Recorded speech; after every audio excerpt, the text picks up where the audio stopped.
महत्वाची बातमी आहे मोठी अरविंद केजरीवाल यांच्या संदर्भातील। अरविंद केजरीवाल हे जेलच्या जाण्याआधी आता पत्रकार परिषद घेणार आहेत। याआधी त्यांनी दर्शन देखील घेतलेलं आहे, मात्र त्याआधी दिल्लीच्या लोकांना संबोधित करतानाची ही दृश्य आपण थेट पाहतोय। बोल बजरंग बली की, इनका नाश करेंगे, तानाशाहों का नाश करेंगे।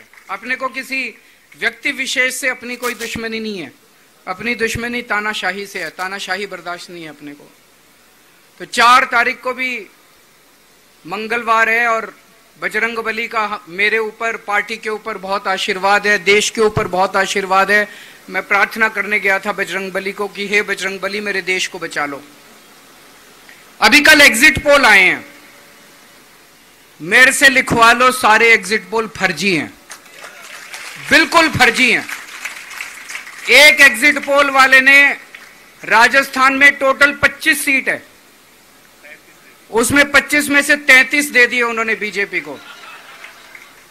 ऊपर से आया होगा भाई बीजेपी को ज्यादा देने हैं, तो उसने कहा मोदी जी क्या याद रखोगे आप भी, आपको 25 में से 33 दे दिए।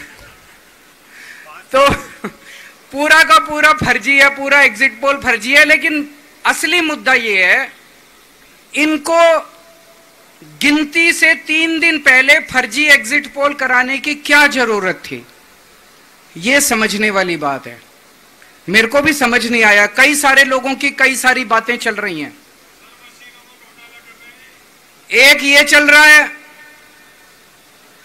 कि इन्होंने मशीनों का घोटाला कर दिया, लेकिन मैंने संदीप पाठक को भी बोला है और मैं सारे इंडिया गठबंधन की पार्टियों को बोलना चाहता हूं, अपने अपने काउंटिंग एजेंट को बोल दो पूरी तरह से सतर्क रहे। आखिरी तक अगर हार भी रहे हैं तब भी उठ के ना आए। कई बार क्या होता है, 1 राउंड में, 2 राउंड में, 3 राउंड में हार गए तो उठ के चले जाते हैं। उठ के नहीं जाना। सबसे लास्ट में रैंडम जितने बूथ होते हैं, ईवीएम मशीन होती है, उसकी पर्चियां पड़ती हैं। उन पर्चियों में से 5% पर्चियां उठाई जाती हैं। उन 5% ईवीएम की मैचिंग वीवीपैट की स्लिप से कराई जाती है। वीवीपैट पे जो स्लिप है उसकी काउंटिंग होती है, जैसे बैलेट पेपर की काउंटिंग होती थी, और उसकी काउंटिंग और ईवीएम की चेकिंग होती है दोनों की। एक भी मशीन अगर मैच ना करे तो वहां चुनाव रद्द कर दिया जाता है। तो अगर आपने ये चेकिंग कर ली वहां पे, तो इसका मतलब फिर ईवीएम का घोटाला हम बचा सकते हैं। फिर ईवीएम के घोटाला अगर कर रखा इन्होंने तो हम उसको एक्सपोज कर सकते हैं। तो सब लोगों ने लास्ट तक रुक के, आपका कैंडिडेट हार भी रहा है तब भी आखिरी तक रुक के आपको ये ईवीएम की चेकिंग करा के आनी है, ईवीएम और वीवीपैट की मैचिंग करा के आनी है। एक थ्योरी ये चल रही है कि इन्होंने इतना ज्यादा सीटें इसलिए दिखाई क्योंकि इनके लोगों ने शेयर मार्केट में इन्वेस्ट कर रखा है, और कल जब शेयर मार्केट खुले तो बम्पर होगा, तो ये अपने शेयर बेच बाच के खुद तो निकल लेंगे। बाकी एक थ्योरी ये चल रही है कि अफसरशाही पे दबाव डालने के लिए अगले 3 दिन में अफसरों से उल्टे सीधे काम कराने के लिए एक माहौल बना दिया गया। भाई आ तो हम ही रहे हैं, तो हमारी बात मानो, उल्टे सीधे काम करो, काउंटिंग में गड़बड़ कराएंगे, सब कुछ करेंगे।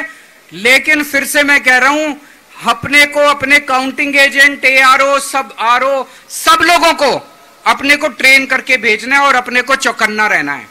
बाद में हम कहते रहे इन्होंने ये कर दिया, उसका कोई फायदा नहीं होगा। अभी अपने को चौकन्ना रहना है। एक थ्योरी ये चल रही है कि अगर इन्होंने कल ही कम सीट दिखा दी होती एग्जिट पोल वालों ने, तो हो सकता है कि इन दोनों के खिलाफ आरएसएस में और बीजेपी में कल ही बगावत शुरू हो जाती। 4 तारीख तक इंतजार ही नहीं होता, हो सकता है। तो कई सारी थ्योरी चल रही हैं, लेकिन अपने को सतर्क रहना है, चौकन्ना रहना है। मेरा अपना मानना है कि 4 तारीख को इनकी सरकार नहीं बन रही है। ये एग्जिट पोल से घबराने की जरूरत ही नहीं है। माइंड गेम है इनका, माइंड गेम खेल रहे हैं। आपको डिस्करेज करने के लिए, डिप्रेशन में डालने के लिए बिल्कुल नहीं जाना।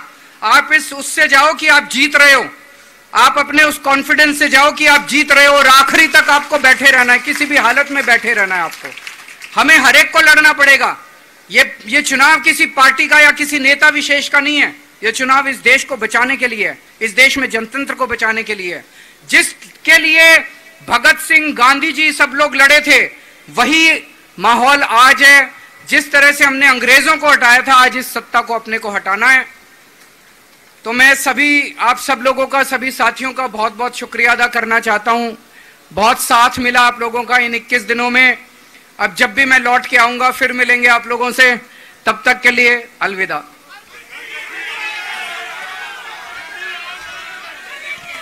सारे लोक यांचा 21 दिवसांचा पेरोल संपलेला आहे, मात्र जेलमध्ये जाण्याआधी त्यांनी आप कार्यकर्त्यांना संबोधित केलेलं आहे।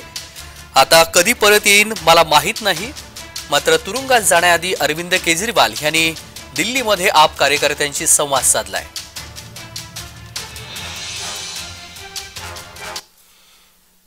बातमी याच अनुषंगानं केजरीवाल तुरुंगात जाण्याच्या तयारीला लागलेले आहेत। रविवारी दुपारी केजरीवाल पुन्हा तुरुंगात जाणार आहेत। दिल्ली मध्य परवाना घोटाळा त्यांना भोवलेला आहे आणि तुरुंगात जाण्यापूर्वी मात्र केजरीवाल यांनी जोरदार शक्ती प्रदर्शन या ठिकाणी केल्याचं आपण पाहतोय। दिल्ली मुख्यमंत्री केजरीवाल पुन्हा एकदा तुरुंगात जाणार आहेत। अरविंद केजरीवाल यांचा 21 दिवसांचा पेरोल आज संपलेला आहे आणि त्याच निमित्तानं त्यांनी देवदर्शन केलेलं आहे। सोबतच आता काही क्षणांपूर्वी त्यांनी दिल्लीमधील आप कार्यकर्त्यांशी संबोधित केलेलं आहे, संवाद साधलेला आहे आणि पुन्हा परत कधी येईन हे माहित नाही असं म्हटलेलं आहे।